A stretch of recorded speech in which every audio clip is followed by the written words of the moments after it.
पूज्याय राघवेंद्राय सत्यधर्मरताय भजतां कल्पवृक्ष नमतां कामधेनु ಶ್ರೀ ಗುರು ರಾಘವೇಂದ್ರ ಸ್ವಾಮಿ ಎಲ್ಲರನ್ನು ಕಾಪಾಡಕರಂದು ಎಲ್ಲರಿಗೂ ಒಳ್ಳೆಯದನ್ನು ಮಾಡಿ ಸರ್ವೇ ಜನ ಸುಖಿನೋ ಭವಂತು. Welcome back to Shri Guru Raghavendra veg kitchen. Please like share comment subscribe. Thanks for watching my channel. ಮಸಾಲೆ ಹುರ್ಕೊಳಕ್ಕೆ ಫಸ್ಟು ಮೆಂತೆಕಾಳು. ಓಕೆ, ಮೆಂತೆಕಾಳು ಹಾಕ್ಕೊಂಡೆ. ಮೆಂತೆಕಾಳು ಹಾಕ್ಕೊಂಡ್ಮೇಲೆ ಸ್ವಲ್ಪ ಸಾಸಿವೆ ಹಾಕ್ಕೊಂಡು, ಓಕೆ, ಸ್ವಲ್ಪ ಸಾಸಿವೆ ಹಾಕ್ಕೊತೀನಿ. ನೆಕ್ಸ್ಟ್ ಸ್ವಲ್ಪ ಜೀರಿಗೆ ಹಾಕ್ಕೊತೀನಿ. ಓಕೆನಾ, ಸ್ವಲ್ಪ ಜೀರಿಗೆ ಹಾಕ್ಕೊಂಡು ನೆಕ್ಸ್ಟ್ ಆಮೇಲೆ ಸ್ವಲ್ಪ ಚಕ್ಕೆ ಹಾಕ್ಕೋಬೇಕು. ಓಕೆ, ಸ್ವಲ್ಪ ಚಕ್ಕೆ, ನೆಕ್ಸ್ಟ್ ಒಂದು ಏಲಕ್ಕಿ ಹಾಗೂ ಸ್ವಲ್ಪ ಮೆಣಸಿನಕಾಳು, ಆಯಿತಾ. ಧನಿಯಾಕಾಳು ಲಾಸ್ಟಿಗೆ ಹಾಕ್ಕೋಬೇಕು. ಇದು ಸ್ವಲ್ಪ ಎಲ್ಲ ಫ್ರೈ ಆಗಿ ಗೋಲ್ಡನ್ ಬ್ರೌನ್ ಬರಲಿ. ಅದು ಗೋಲ್ಡನ್ ಬ್ರೌನ್ ಬರೋದೇ ಅರೋಮಾ ಆಗಿರುತ್ತೆ, ಅದೇ ಫ್ಲೇವರ್ ಅದಕ್ಕೆ ಮೇನ್ ಇರೋದು.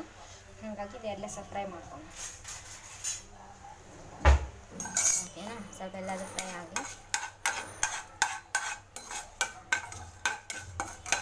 ಆಯಿಲಲ್ಲಿ ಫ್ರೈ ಮಾಡಬೇಕು ಇದು ಎಲ್ಲದನ್ನು.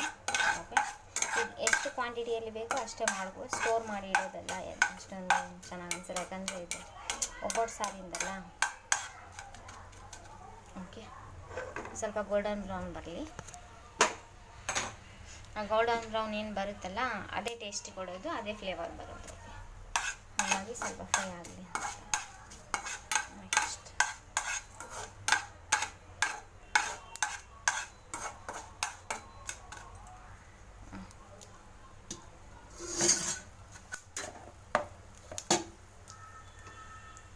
ಆಯಿತಾ, ಸ್ವಲ್ಪ ಫ್ರೈ ಆಗಲಿ. ಸ್ವಲ್ಪ ಫ್ರೈ ಆದರೆ ಇದೇ ಫ್ಲೇವರ್ ಇರುತ್ತೆ, ಚೆನ್ನಾಗಿರುತ್ತೆ. ತುಂಬ ಸಾಸಿವೆ ಎಲ್ಲ ಸ್ವಲ್ಪ ಗೋಲ್ಡನ್ ಬ್ರೌನ್ ಬರಲಿ. ನೆಕ್ಸ್ಟ್ ಇವಾಗ ಸ್ವಲ್ಪ ಧನಿಯಾ ಹಾಕ್ಕೋಬೇಕು. ಧನಿಯಾಕಾಳು ಹಾಕ್ಕೊಂಡು ಅದನ್ನು ಸ್ವಲ್ಪ ಫ್ರೈ ಆಗಲಿ. ಅದನ್ನು ಸ್ವಲ್ಪ ಫ್ರೈ ಆದಮೇಲೆ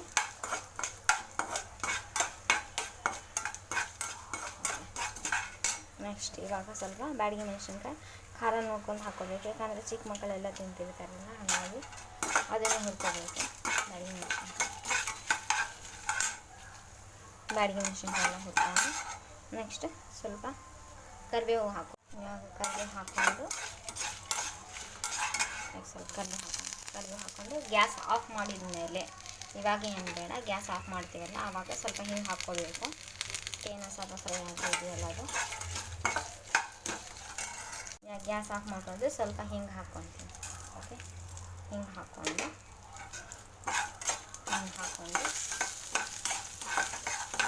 ಗ್ಯಾಸ್ ಆಫ್ ಮಾಡಿ ಇವಾಗ ಇದು ತಣ್ಣಗಾದ್ಮೇಲೆ ಪೌಡ್ರ್ ಮಾಡ್ಕೋಬೇಕು.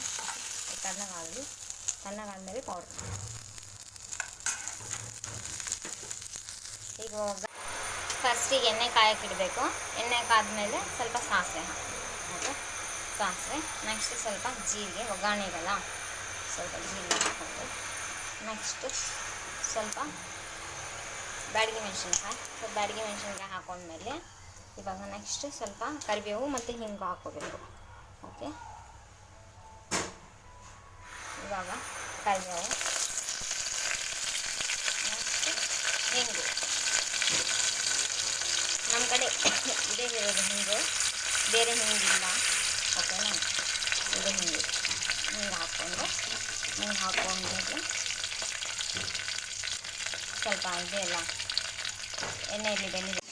ಇವಾಗ ಹುಣಸೆಹಣ್ಣು ನೆನೆಸಕ್ಕೆ ಹಾಕಿದೆ, ಬಿಸಿನೀರಲ್ಲಿ ನೆನೆಸಕ್ಕೆ ಹಾಕ್ಕೋಬೇಕು. ಹುಣಸೆಹಣ್ಣು ಆಲ್ರೆಡಿ ನೆನೆಸಕ್ಕೆ ಹಾಕಿರೋದಿದ್ದು. ನೆಕ್ಸ್ಟ್ ಇವಾಗ ಹುಣಸೆಹಣ್ಣು ಒಂದು ನಿಂಬೆಹಣ್ಣು ಗಾತ್ರದಷ್ಟು ಹುಣಸೆಹಣ್ಣು ತೊಗೊಂಡಿದ್ನಲ್ಲ ಅದರದ್ದು ರಸ ಹಾಕ್ಕೊಂಡು. ಓಕೆ, ಆಯಿತಾ. ಇವಾಗ ಸ್ವಲ್ಪ ಬೇಳೆ ಕಟ್ಟಿರುತ್ತಲ್ಲ ಆ ಬೇಳೆದು ಕಟ್ಟು ಹಾಕ್ಕೊಂಡು ಸ್ವಲ್ಪ ರುಚಿಗೆ ತಕ್ಕಷ್ಟು ಉಪ್ಪು ಹಾಕಬೇಕು. ಉಪ್ಪು. ಓಕೆ, ರುಚಿಗೆ ತಕ್ಕಷ್ಟು ಉಪ್ಪು ಹಾಕೊಂಡ್ಮೇಲೆ ಈಗ ಚೂರು ಅರಿಶಿನ ಪುಡಿ ಹಾಕ್ಕೋಬೇಕು. ಅದು ಕೂಡ ನೋಡ್ಕೊಂಡು ಹಾಕಬೇಕು.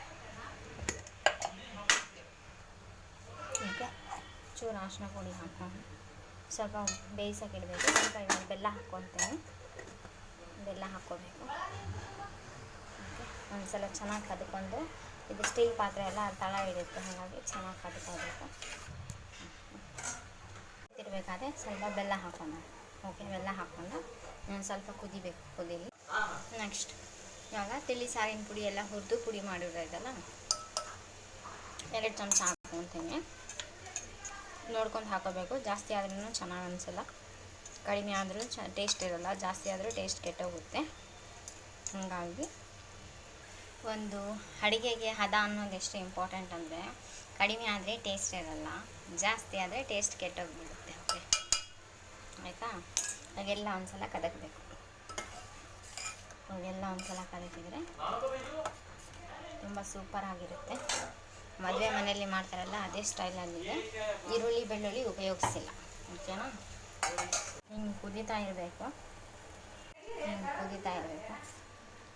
ಕುದೀತಾ ಇದ್ದರೆ ಓಕೆ ವಾವ್ ಸೂಪರ್ ಆಗಿರುತ್ತೆ ನೋಡಿ.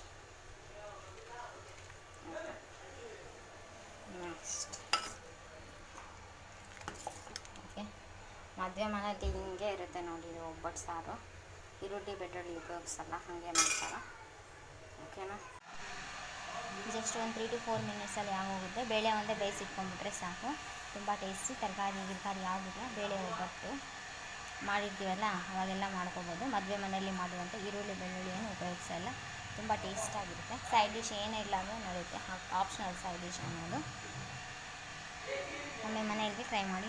ಚಿಕ್ಕ ಮಕ್ಕಳಿಂದ ದೊಡ್ಡವರವರೆಗೂ ಎಲ್ಲರಿಗೂ ಇಷ್ಟ ಆಗುವಂಥ ಸಾರೇ ಒಬ್ಬಟ್ಟು ಸಾರು. ಓಕೆ, ತುಂಬ ಚೆನ್ನಾಗಿರುತ್ತೆ, ತುಂಬ ಈಸಿ. ಈ ಒಂದು ಹುಳಿ ಎಲ್ಲ ಇಷ್ಟಪಡೋರಿಗಂತೂ ತುಂಬ ಇಷ್ಟ ಆಗುತ್ತೆ ಇದು ಸಾರು.